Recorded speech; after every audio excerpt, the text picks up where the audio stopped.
নমস্কাৰ বন্ধুসকল, মই আপোনালোক সকলোকে মোৰ চেনেললৈ স্বাগতম জনাইছোঁ। বন্ধুসকল, মই অবিনাশ কৰ্ম ৰাষ্ট্ৰবস্তু এক্সপাৰ্ট নিউমেলজিষ্ট। বন্ধুসকল, আপোনালোকৰ সুবিধাৰ্থে মই চেনেলটোত বাস্তুৰ সম্পৰ্কে, সংখ্যাতত্ত্ব সম্পৰ্কে, জ্যোতিষৰ সম্পৰ্কে, তাৰ লগতে আপোনালোকৰ বিভিন্ন সমস্যাৰ সমাধানৰ উপায়সমূহৰ সম্পৰ্কে আলোচনা কৰি থাকোঁ। গতিকে যদিহে আপোনালোকৰ মোৰ চেনেলৰ ভিডিঅ'সমূহ চাই ভাল লাগে, অনুগ্ৰহ কৰি মোৰ চেনেলটো ছাবস্ক্ৰাইব কৰি ভিডিঅ'সমূহ লাইক কৰিব, কমেণ্ট কৰিব, যিমান পাৰে শ্বেয়াৰ কৰিব। বন্ধুসকল, আজি মই আপোনালোকৰ লগত অহা 2 জুন তাৰিখে গুৰু বৃহস্পতি মিথুন ৰাশিৰ পৰা নিজৰ উচ্চ ৰাশি কৰ্কট ৰাশিত প্ৰৱেশ কৰিব আৰু তাৰ ফলাফল হিচাপে অন্যান্য 12টা ৰাশিৰ ওপৰত ইয়াৰ কি প্ৰভাৱ পৰিব সেই বিষয়ে আলোচনা কৰিবলৈ আগবাঢ়িছোঁ।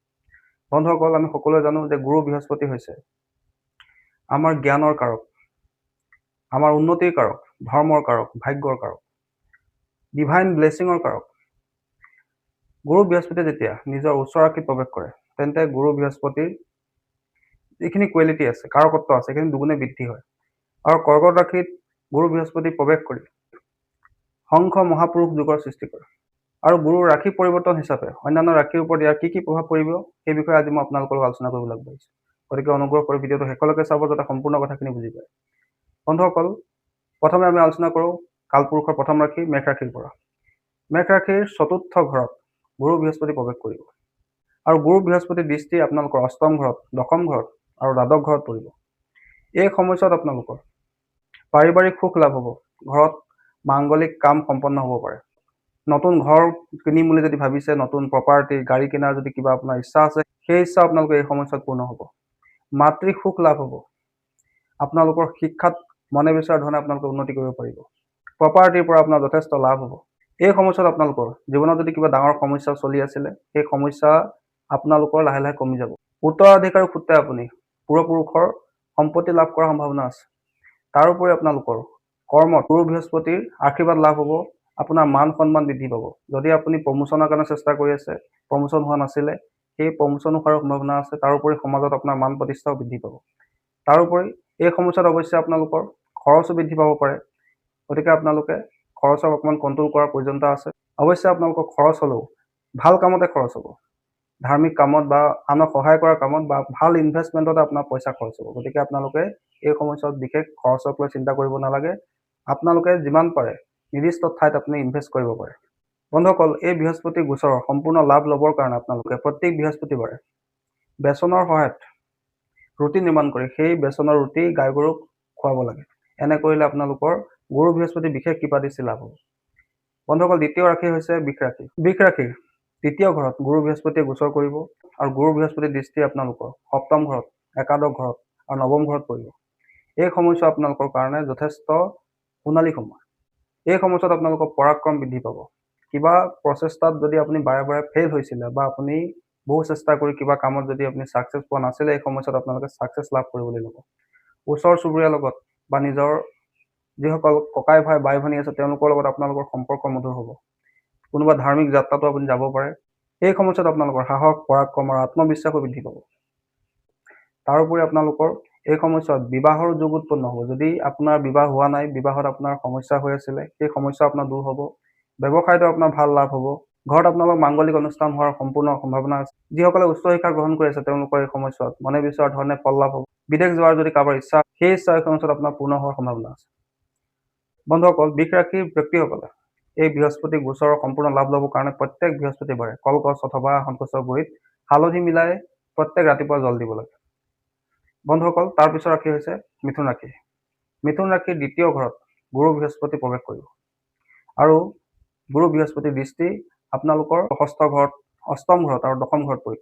এই সময়ছোৱাত আপোনালোকৰ পৰিবাৰত নতুন সদস্য আগমন হোৱাৰ সম্ভাৱনা আছে। আপোনাৰ পৰিয়াল বৃদ্ধি পাব পাৰে। বিবাহৰ যোগেদি হওক, সন্তান প্ৰাপ্তিৰ যোগেদি আপোনাৰ পৰিয়ালত বৃদ্ধি হোৱাৰ সম্ভাৱনা আছে। তাৰোপৰি আপোনালোকৰ এই সময়ছোৱাত ধন টকা পইচা সঞ্চয়ৰ যদি কিবা সমস্যা আছিলে, সেই সমস্যাও দূৰ হ'ব। ধন সঞ্চয় হ'বলৈ ল'ব। পৰিয়ালত আপোনালোকৰ মাংগলিক অনুষ্ঠান হোৱাৰ সম্ভাৱনা আছে। আপোনাৰ বাণীত মধুৰতা আহিব। আপোনাৰ বাণীৰ জৰিয়তে আপুনি প্ৰশংসা বুটলিবলৈ সক্ষম হ'ব।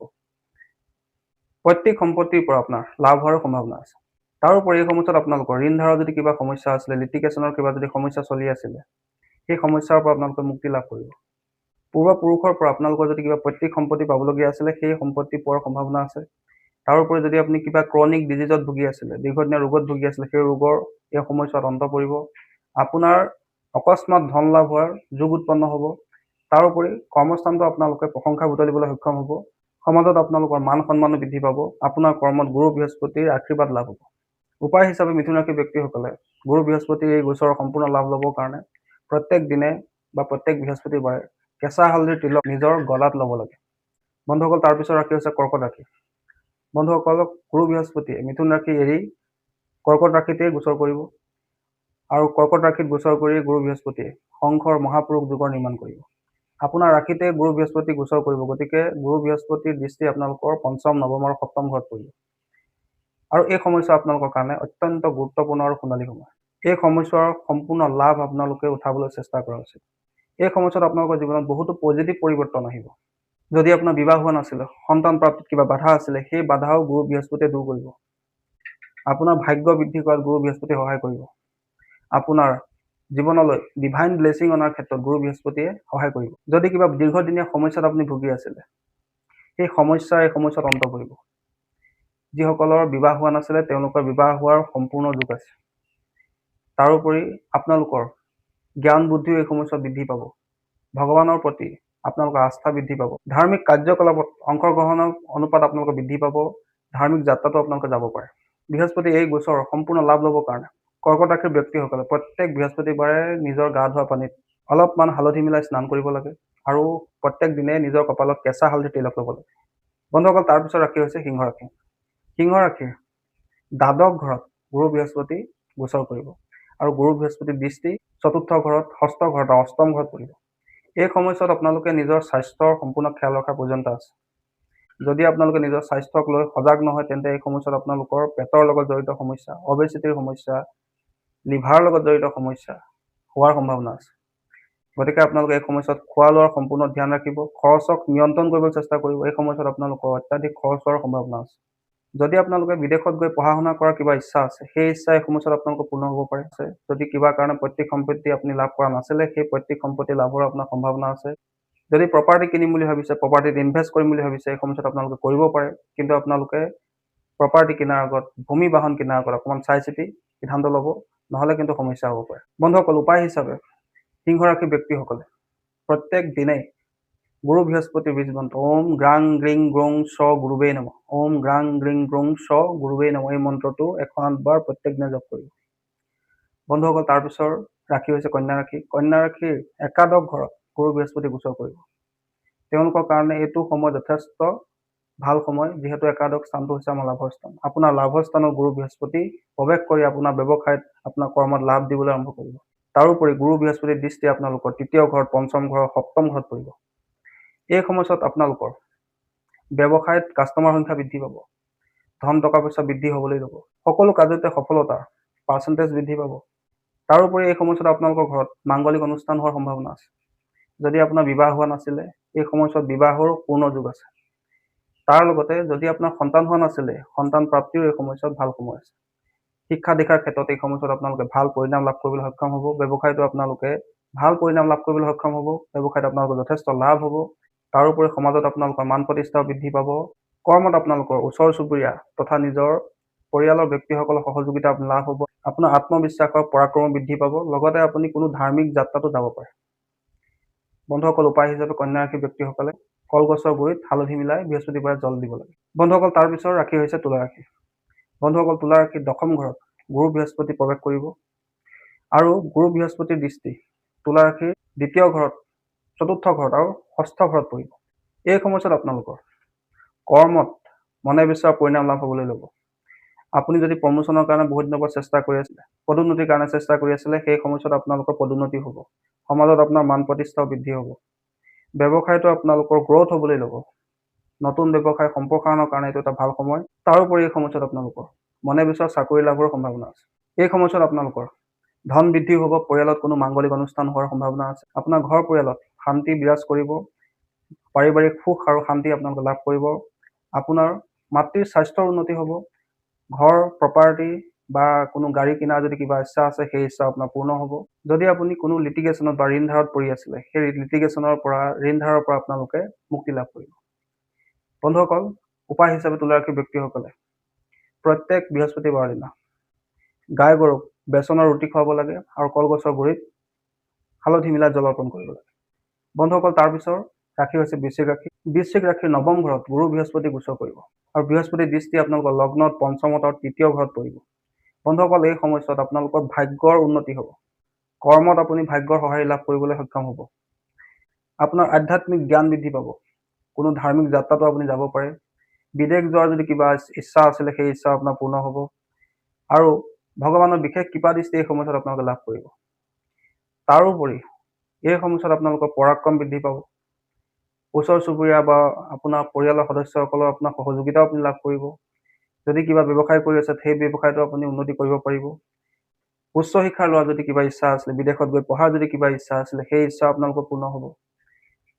তাৰোপৰি যদি আপোনালোকৰ সন্তান প্ৰাপ্তি হোৱা নাছিলে, সন্তান প্ৰাপ্তি আপোনাৰ কিবা ইচ্ছা আছে, সেই ইচ্ছাৰ সময়ছোৱাত আপোনালোকৰ পূৰ্ণ হ'ব। আৰু শিক্ষাটো আপোনালোকে মনে বিচৰা পৰিণাম এই সময়ছোৱাত লাভ কৰিব পাৰিব। বন্ধুসকল, উপায় হিচাপে বৃশ্চিক ৰাশিৰ ব্যক্তিসকলে প্ৰত্যেক বৃহস্পতিবাৰ দিনা বিষ্ণু মন্দিৰত গৈ ভগৱান বিষ্ণু বেচনৰ লাডু অৰ্পণ কৰিব লাগে। তাৰপিছত ৰাশি হৈছে বন্ধুসকল ধনুৰাশি। ধনুৰাশিৰ অষ্টম ঘৰত গুৰু বৃহস্পতি প্ৰৱেশ কৰিব আৰু গুৰু বৃহস্পতিৰ দৃষ্টি দ্বিতীয়, চতুৰ্থ আৰু দ্বাদশ ঘৰত পৰিব। এই সময়ছোৱাত আপোনালোকে কিন্তু নিজৰ স্বাস্থ্যৰ খিয়াল ৰখাৰ প্ৰয়োজনীয়তা আছে। যদি এই সময়ছোৱাত আপোনালোকে স্বাস্থ্যৰ খিয়াল নাৰাখে তেন্তে আপোনালোকৰ লিভাৰৰ লগত জড়িত সমস্যা, পেটৰ লগত জড়িত সমস্যা, অবেচিটিৰ লগত জড়িত সমস্যা, কলেষ্ট্ৰলৰ লগত জড়িত সমস্যা আপোনালোকৰ আমনি কৰিব পাৰে। কিন্তু যিসকলে গৱেষণাৰ কাম কৰি আছে, ৰিচাৰ্চৰ কাম কৰিছে, তেওঁলোকৰ কাৰণে এইটো এটা যথেষ্ট ভাল সময়। এই সময়ছোৱাত আপোনালোকৰ পৈতৃক সম্পত্তি তথা অৰ্থাৎ ধন প্ৰাপ্তিৰো যোগ নিৰ্মিত হ'ব। আপোনাৰ বাণীত মধুৰতা আহিব। ঘৰ পৰিয়ালত মাংগলিক অনুষ্ঠান হোৱাৰ সম্ভাৱনা আছে। পৰিয়াল বৃদ্ধি হোৱাৰ সম্ভাৱনা আছে। তাৰোপৰি এই সময়ছোৱাত আপোনাৰ খৰচো বৃদ্ধি পাব পাৰে, গতিকে আপোনালোকে অকণমান নিজৰ খৰচক নিয়ন্ত্ৰণ কৰাৰ প্ৰয়োজনীয়তা আছে। তাৰোপৰি এই সময়ছোৱাত আপোনালোকৰ প্ৰপাৰ্টিৰ পৰা লাভ হোৱাৰ সম্ভাৱনা আছে। কিন্তু এই সময়ছোৱাত যদি আপোনালোকে প্ৰপাৰ্টি কিনে বা আপোনালোকে ভূমি বাহন ইত্যাদিবিলাক কিনে তেন্তে আপোনালোকে ভাবি চিন্তি ক্ৰয় কৰিব। বন্ধুসকল, উপায় হিচাপে ধনুৰাশিৰ ব্যক্তিসকলে গুৰু বৃহস্পতিৰ মন্ত্ৰ ওম গ্ৰাং গ্ৰিং গ্ৰং চ গুৰুবেই নমঃ এই মন্ত্ৰটো প্ৰত্যেক দিনে 108 বাৰকৈ জপ কৰিব লাগে। বৃহস্পতিবাৰৰ দিনা ব্ৰত কৰিব লাগে। বন্ধুসকল, তাৰপিছত ৰাশি হৈছে মকৰ ৰাশি। মকৰ ৰাশিৰ সপ্তম ঘৰত গুৰু বৃহস্পতি প্ৰৱেশ কৰিব। গুৰু বৃহস্পতিৰ দৃষ্টি আপোনালোকৰ লগ্নৰ ভাৱত, তৃতীয় ঘৰত আৰু একাদশ ভাৱত পৰিব। এই সময়ছোৱাত যদি আপোনালোকৰ বিবাহ হোৱা নাই তেন্তে বিবাহৰ পূৰ্ণ যোগ আছে। তাৰোপৰি যদি কিবা অংশীদাৰ ব্যৱসায় আপুনি কৰে, পাৰ্টনাৰশ্বিপ ব্যৱসায় কৰে, সেই ব্যৱসায়টো আপোনাৰ উন্নতি হ'ব। আপোনাৰ ব্যৱসায়ত কাষ্টমাৰ সংখ্যাও বৃদ্ধি পাব। যদি কিবা কাম আপোনাৰ আধৰুৱা হৈ আছিলে সেই কাম সম্পূৰ্ণ কৰাৰ ক্ষেত্ৰত গুৰু বৃহস্পতি এই সময়ছোৱাত আপোনাক সহায় কৰিব। সম্পূৰ্ণ ভাগ্যৰ ছাপোৰ্ট লাভ কৰাৰ ক্ষেত্ৰত, ঐশ্বৰিক শক্তি কৃপা দৃষ্টি লাভ কৰাৰ ক্ষেত্ৰত গুৰু বৃহস্পতি আপোনাক সহায় কৰিব। আপোনালোকৰ পৰাক্ৰম বৃদ্ধি পাব, সাহস বৃদ্ধি পাব। কামত আপোনালোকে সহযোগীসকলৰ বা নিজৰ পৰিয়ালৰ ব্যক্তিসকলৰ ছাপোৰ্টো লাভ কৰিব। কোনো ধাৰ্মিক যাত্ৰাতো আপোনালোকে যাব পাৰে। নতুন ব্যৱসায় যদি কিবা ষ্টাৰ্ট কৰে সেই ব্যৱসায়ত আপোনালোকৰ যথেষ্ট লাভ হ'ব। বিবাহিত জীৱনত যদি আপোনাৰ কিবা সমস্যা চলি আছিলে সেই সমস্যা আপোনালোকৰ দূৰ হ'ব।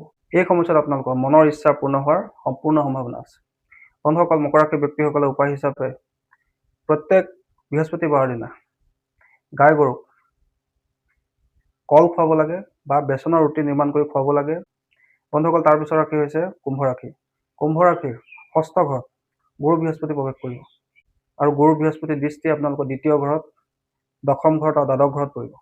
যিহেতু গুৰু বৃহস্পতি আপোনালোকৰ ষষ্ঠ ঘৰত প্ৰৱেশ কৰিব, গতিকে আপোনালোকে অকণমান স্বাস্থ্যক লৈ সক্ৰিয় হোৱাটো দৰকাৰ। যদি আপোনালোকে স্বাস্থ্যক ইগন'ৰ কৰিবলৈ লয় তেন্তে আপোনালোকৰ লিভাৰৰ লগত জড়িত সমস্যা, পেটৰ লগত জড়িত সমস্যা, অবেচিটিৰ লগত জড়িত সমস্যা, কলেষ্ট্ৰলৰ লগত জড়িত সমস্যা, হাই বিপিৰ সমস্যা আপোনাক আমনি কৰিব পাৰে। গতিকে এই সময়ছোৱাত আপোনালোকে সম্পূৰ্ণ নিজৰ স্বাস্থ্যৰ খিয়াল ৰাখিব। তাৰোপৰি যদি আপোনাৰ কিবা দীৰ্ঘদিনীয়া লোন চলি আছিলে বা লিটিগেশ্যন চলি আছিলে, সেই লিটিগেশ্যনৰ পৰা, ঋণৰ পৰা আপোনাৰ মুক্ত হোৱাৰ সম্ভাৱনা আছে। শত্ৰু আপোনাৰ হাতত এই সময়ছোৱাত পৰাজিত হ'ব। তাৰ লগতে ধন সঞ্চয়ক লৈ যদি কিবা সমস্যাত ভুগি আছিলে সেই সমস্যা দূৰ হ'ব। আপোনাৰ বাণীত মধুৰতা আহিবলৈ ল'ব। ঘৰ পৰিয়ালত মাংগলিক অনুষ্ঠান হোৱাৰ সম্ভাৱনা আছে। তাৰোপৰি এই সময়ছোৱাত আপোনাৰ খৰচো বৃদ্ধি পোৱাৰ সম্ভাৱনা আছে। গতিকে নিজৰ খৰচকো নিয়ন্ত্ৰণ কৰাৰ প্ৰয়োজন আছে। আৰু এই সময়ছোৱাত আপোনালোকৰ সমাজত মান প্ৰতিষ্ঠাও বৃদ্ধি হ'ব। কৰ্মত গুৰু বৃহস্পতিৰ বিশেষ কৃপা দৃষ্টি আপোনালোকে লাভ কৰিব।